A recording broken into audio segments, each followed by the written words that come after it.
ये कहानी है एक वृंदावन के भक्त की, जो कान्हा जी की बहुत बड़ी भक्त थी और वो प्यार से उन्हें लाला कहती थी। यानी हमारे बांके बिहारी लाल जी को वो लाला कहकर बुलाती थी और उनसे बहुत ही प्रेम करती थी और उनकी बहुत बड़ी भक्त थी। वो उन्हें बहुत ही प्यार करती थी, उनके दर्शन करती थी, उनकी सेवा करती थी। बस इसी तरह वृंदावन में एक दिन उसे कान्हा जी की प्रतिमा दिख गई और वो उन्हें ले चली अपने घर पर। तो इस भक्त का नाम था कांता। कांता की एक बेटी भी थी जिसे उसने पास के ही गांव में शादी कर दी थी, ब्याह दिया था। अब वो घर में सिर्फ कांता और उसके लड्डू गोपाल जी बस वही रहा करते थे। एक दिन इसी तरह वो रोज उनकी सेवा करती, उन्हें लाड दुलार करती, उन्हें खाना खिलाती, पिलाती, सुलाती और उनसे बातें करती और उनकी बहुत सेवा करती थी और उनकी सेवा में मगन रहती थी। एक दिन कांता ने जल्दबाजी में लड्डू को अलग कमरे में सुला दिया और उन्हें अकेले सुला दिया और खुद भी सोने चली गई और वो थोड़ी देर आराम करने गई। लेकिन जैसे ही वो आराम करने लगी, उसे अचानक से बहुत तेज हिचकियां आने लगी। बहुत तेज हिचकियां तेज होती गई, बंद नहीं हो रही थी, बहुत जोर जोर से आने लगी। तो अचानक से कांता उठ गई। उसे लगा कि शायद मेरे कान्हा, मेरे लाला मुझे याद कर रहे हैं। तो वो अपने लाला को देखने कमरे में चली गई। तो उसे याद आया कि मैंने तो आज अपने लाला को अकेले ही कमरे में सुला दिया है और उसे घबराहट हुई। वो अपने लाला को लाड दुलार करने लगी, उन्हें उठाया और बाहर लेकर गई, उन्हें खाना पीना खिलाया और उनसे बातें करने लगी और उन्हें कहने लगी कि लाला, मुझसे गलती हो गई, मैं आगे से तुझे अकेले नहीं सुलाऊंगी। कि तभी अचानक से वहाँ कांता की बेटी आ गई अपने ससुराल से, क्योंकि वो पास के ही गांव में रहती थी। और जब उसके आने के बाद कांता ने उसे सारी बात बताई, तो कांता की बेटी ने बताया, उसने सारा अपने ऊपर ले लिया और उसने बोला कि मैं आपको याद कर रही थी माँ, इतना ज़्यादा याद कर रही थी कि उस कारण हिचकियाँ आपको आने लगी। तो कांता सोच में पड़ गई, क्या सच में ऐसा होता है? क्या किसी के याद करने से किसी को हिचकी आने लगती है?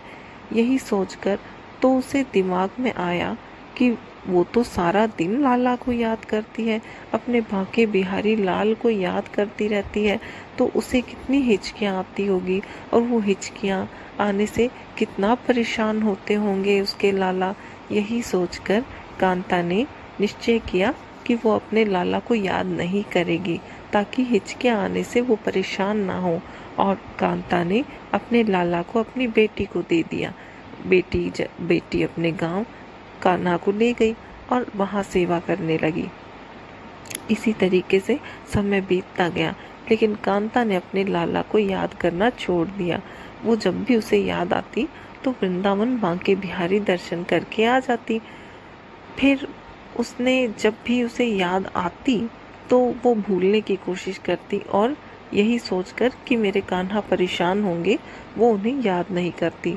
लेकिन ऐसे ही समय व्यतीत होता गया और एक दिन जब कांता सो रही थी नींद में, तो उसे रात नींद में सपने में कन्हैया ने दर्शन दे दिए। और कन्हैया ने दर्शन दिए और अपनी माँ को बुलाया कि मैया उठो, जागो, क्या तुम्हें मेरी याद नहीं आती? तब कांता उठी और रोने लगी और बोली, कन्हैया, तुम्हारे इतने बड़े बड़े भक्त हैं और मैं तो उसमें कुछ भी नहीं हूँ। मैं तो तुम्हें याद करना भी मैंने तुम्हें छोड़ दिया है, फिर भी तुमने मुझे दर्शन दिए। तुमने मुझे दर्शन क्यों दिए? तो कन्हैया ने उससे एक बात कही कि मुझे हर कोई याद करता है अपने स्वार्थ से।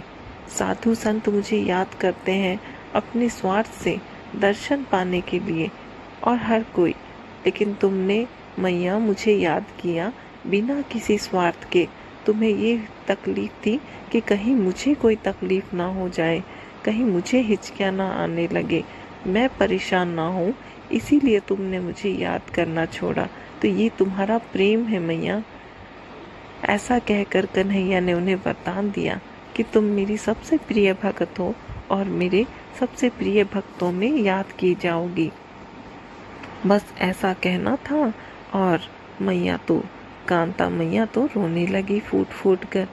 वो बहुत ही भावुक हो गई कि तभी मिट्टी का जो शरीर, कांता जी का जो मिट्टी का शरीर था, बस उन्होंने उसको त्याग दिया और वो तो अपने लाला, अपने बांके बिहारी लाल, अपने कन्हैया में लीन हो गई। तो भक्तों, ये थी कांता जी की वृंदावन की भक्त कांता जी की एक छोटी सी कहानी। अगर आपको अच्छी लगी हो तो लाइक, कमेंट, शेयर ज़रूर कीजिएगा। और अगर आपके पास भी कोई ऐसी कहानी हो, सच्ची कहानी हो, तो आप मुझे बताइएगा, मैं अपनी चैनल पर उसे शेयर करूँगी। और आगे भी मैं आपके लिए ऐसी कहानियाँ लाती रहूँगी। तो प्लीज़ आप मेरे चैनल को सब्सक्राइब ज़रूर कर लीजिएगा और मेरी कहानियों को ज़रूर सुनिएगा। तो बाय बाय फ्रेंड्स, हरे कृष्णा, राधे राधे।